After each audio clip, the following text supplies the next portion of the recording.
Good morning student. Parthenogenesis पे अपन discuss कर रहे थे। उसी में एक छोटा सा पॉइंट है, गायनोजेनेसिस। गायनोजेनेसिस जैसे कि ना डिप्लोसिस पे क्वेश्चन पूछा जाता है, ऐसे ही गायनोजेनेसिस पे भी क्वेश्चन पूछा जा सकता है। ये पार्थेनोजेनेसिस का एक तरीका है। Gynogenesis is also a method of parthenogenesis in case of nematodes, earthworm. इसके बेसिक जो एग्जांपल है वो क्या क्या है आपके? अर्थवर्म, ठीक है, निमेटोडा या निमेटोड्स। तो इन जो एनिमल होते हैं उनमें केस में क्या होता है, एक गायनोजेनेसिस टाइप का पार्थेनोजेनेसिस पाया जाता है। इसमें क्या है कि जैसे कि एक ओवम है, ठीक है, अर्थवम के केस में अगर देखते हैं, और एक स्पर्म है, ठीक है।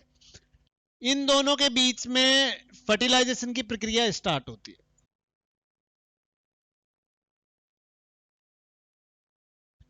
फर्टिलाइजेशन की प्रक्रिया स्टार्ट होगी तो फर्टिलाइजेशन की प्रक्रिया में जैसा कि अपन जानते हैं कि सबसे पहले अप्रोच ऑफ स्पर्मेटाजोआ टू ओवा, मतलब स्पर्म होता है वो ओवम तक पहुंचेगा। उसके बाद अटैचमेंट ऑफ स्पर्मेटाजोआ टू ओवा, ये स्पर्म यहाँ आके इसको अटैच होगा। अटैच होने के बाद में इसमें नेक्स्ट जो प्रक्रिया आती है वो होती है पेनिट्रेशन। पेनिट्रेशन का मतलब भेदन। भेदन किसका?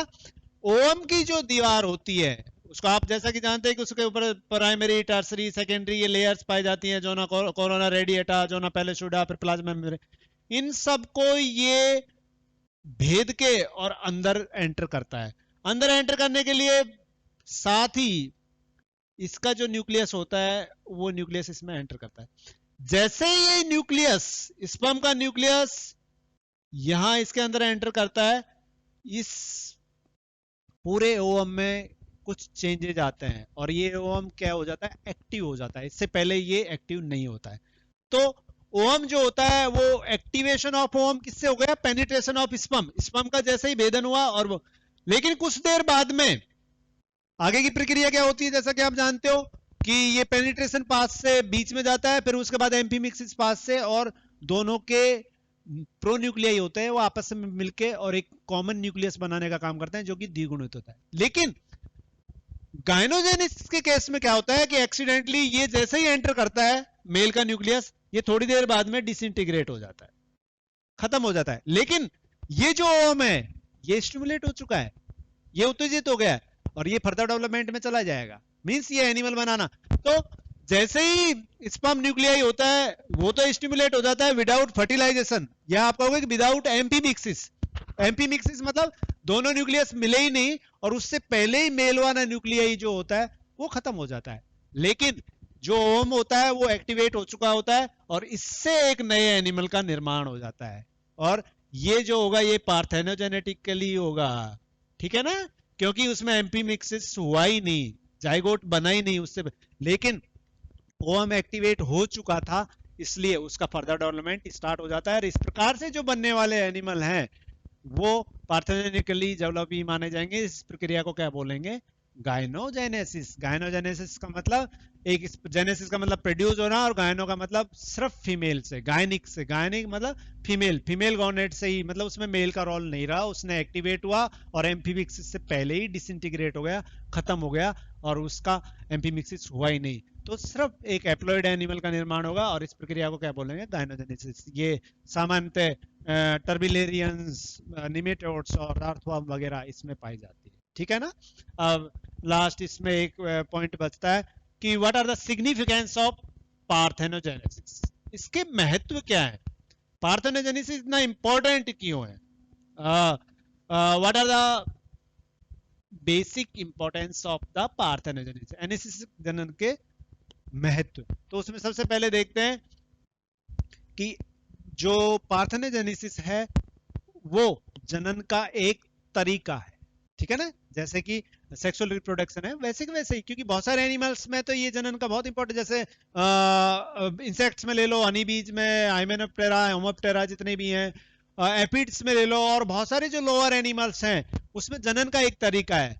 तो आप इसमें सबसे पहला importance as a mean of reproduction, मतलब प्रजनन का एक तरीका है, ये एनिसिक जनन, उसमें पीढ़ी दर पीढ़ी ये चलता रहता है। जैसे एफिड में तो पीढ़ी एकांतरण पाया जाता है, द्विगुणित से अगुणित बनेगी, अगुणित से द्विगुणित बने, तो जो द्विगुणित पीढ़ी होती है वो तो सेक्सुअल रिप्रोडक्शन के द्वारा बनेगी, लेकिन जो अगुणित बनेगा वो एनिसिक जनन के द्वारा बनेगा। ऐसे ही हनी बी के केस में आपने देखा कि उसमें क्वीन और वर्कर्स और सोल्जर वो जितने भी बनेंगे वो सब तो सेक्सुअल रिप्रोडक्शन के द्वारा बनेंगे, लेकिन मेल जो बनेगा वो किसके द्वारा बनेगा? पार्थेनोजेनेसिस के। ठीक है ना? और वही मेल आगे फर्टाइल मेल की तरह काम करेगा और स्पर्म्स बनाने का काम करेगा। उधर क्वीन से जो ओवम बनेंगे उनको फर्टिलाइज करने का काम कौन कर रहा है? वो मेल, जो कि पार्थेनोजेनेटिकली डेवलप हुआ है, इसलिए उसकी बहुत बड़ी। तो ये अपने आप में जनन का एक तरीका है। ठीक है ना? उसके बाद सेकंड अगर देखें तो किसी भी रिप्रोडक्शन से जल्दी, मतलब इसमें बहुत कम टाइम लगता है, तो रैपिड रिप्रोडक्शन या रैपिड मल्टीप्लीकेशन, किसी भी जीव को बहुत जल्दी बनाना है कि बहुत कम समय में बहुत ज्यादा एनिमल का जनन कराना है या निर्माण करना है या उनको बनाना है। जैसे एफिड होता है ना, आप देखना सरसों में या पीले फूलों पे, अभी बसंत के ऋतु में ब्लैक कलर के छोटे छोटे कीड़े होते हैं, उनको एफिड्स बोलते हैं। बहुत जल्दी संख्या में बढ़ते हैं, कारण होता है कि उसमें 4 जनरेशन पार्थेनोजेनेटिकली चलेंगी, फिर एक सेक्सुअल रिप्रोडक्ट। तो पार्थेनोजेनेटिकल जो जनन का एक तरीका है उसमें समय बहुत कम लगता है, गैमिट्स बनते ही नहीं है, सीधा उससे एनिमल से जैसे ही वो बना और फट से सेक्सुअल रिप्रोडक्शन में तो फर्टिलाइजेशन होगा, फर्टिलाइजेशन के बाद फिर वो आगे डेवलपमेंट होगी, तो फर्टिलाइजेशन में काफी टाइम लगता है। इसमें फर्टिलाइजेशन पाया ही नहीं जाएगा, ओवम से सीधे एनिमल बन जाते हैं। ठीक है ना? तो रैपिड रिप्रोडक्शन मतलब बहुत तेजी से मल्टीप्लिकेशन का एक बहुत जल्दी का तरीका है कि बहुत कम समय में बहुत ज्यादा एनिमल का जनन या जन्म इसके द्वारा हो जाता है। तो ये अपने आप में तेजी से होने वाली प्रक्रिया है, बहुत कम समय में ही ज्यादा एनिमल बन जाएंगे। उसके बाद में एलिमिनेशन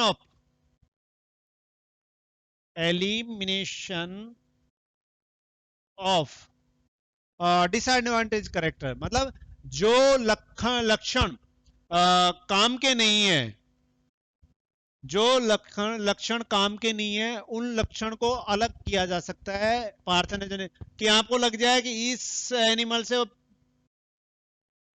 इस मेल में जो करेक्टर है वो काम के नहीं है, उन मेल से उसको फर्टिलाइज मत कराओ, उसको आप फीमेल से द्वारा सीधा ही पार्थेनोजेनेटिकली डेवलप कर लो, तो एलिमिनेट कर दो आप जो डिसएडवांटेज करेक्टर है। उसके बाद में कोई करेक्टर अगर आपको अच्छा लग रहा है किसी एनिमल में और उसको पीढ़ी दर पीढ़ी बनाए रखना है,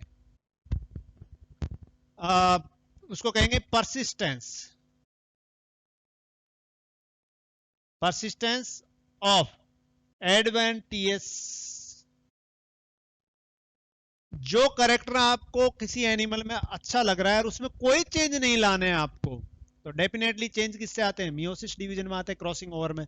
लेकिन पार्थेनोजेनेटिकली आपने उसको डेवलप कर लिया तो पीढ़ी दर पीढ़ी उसी द्वारा बना रहेगा। आप आर्टिफिशियली उसको पार्थेनोजेनेटिकली डेवलप कर दो, वो कई पीढ़ियों तक वो करेक्टर चेंज ही नहीं होगा। जैसे वो कोई ऐसा करेक्टर है जो बहुत अच्छा है और उसको आपको चेंज नहीं करना है, तो उसको आप पार्थेनोजेनेटिकली डेवलप कर दो। ऐसे ही कोई कैरेक्टर काम का नहीं है किसी एनिमल में, आपको उसको हटाना है, तो अगर सेक्सुअल रिप्रोडक्शन कराओगे तो वो एलिमिनेट नहीं होगा, लेकिन आप उसे पार्थेनोजेनेटिकली डेवलप करके और एलिमिनेट कर सकते हो। तो पार्थेनोजेनेसिस होता है वो जो कैरेक्टर खराब है उसको बाहर निकालने के लिए, और जो कैरेक्टर सही है उसको बनाए रखने के लिए। दोनों में ही काम आ सकता है कि अच्छे कैरेक्टर को बनाए रखना और बुरे कैरेक्टर को बाहर निकाल देना, तो उसमें अपने आप में ये हेल्प करेगा। पांचवा, वैरायटी अगर आपको किसी चीज में नहीं लानी है और एक जैसा ही चलाना है, तो उसके केस में भी पार्थेनोजेनेसिस हेल्पफुल होता है कि वो वैरायटी को एलिमिनेट कर देगा, आपको पीढ़ी दर पीढ़ी एक जैसे ही करेक्टर वो चला के रखेगा। उसके बाद में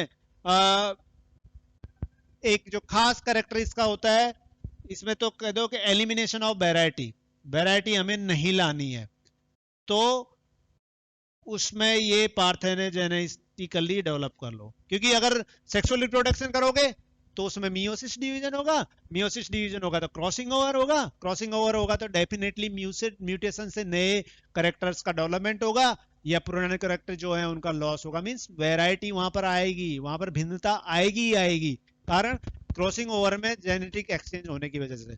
तो वैरायटी को एलिमिनेट करना है तो पार्थेनो जेनेटिकली डेवलप कर लो। 6, अगर आपको लगे कि किसी उसको आपको सेक्स को डिटरमाइन करना है, सेक्स डिटर्मिनेशन का एक तरीका है, तो जैसे कि आपको अनीबी के अंदर सिर्फ मेल ही बनाने, फीमेल नहीं बनानी है।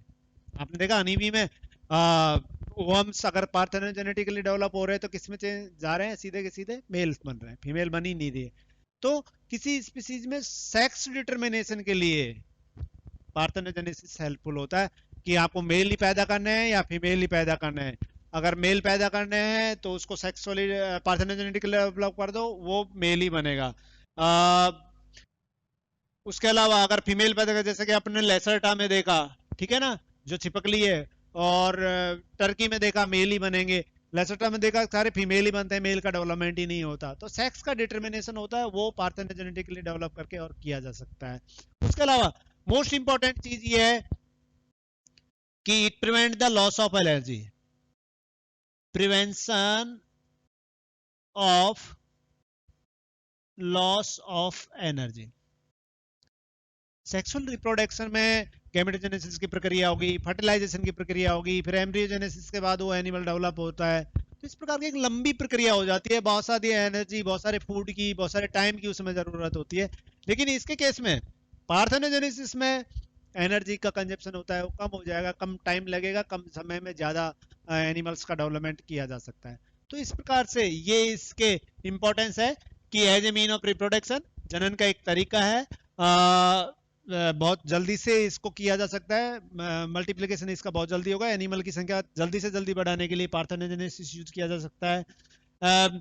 जो डिसएडवांटेज करेक्टर है, एलिमिनेशन ऑफ डिसएडवांटेजियस करेक्टर्स, उनको अलग किया जा सकता है। जो काम के लक्षण नहीं है उनको सेलेक्ट करके और पार्थेनोजेनेसिस से अलग किया जा सकता है, उनको दूर किया जा सकता है। ऐसे ही अच्छे करेक्टर को पीढ़ी दर पीढ़ी बनाए रखने के लिए ये जरूरी होता है।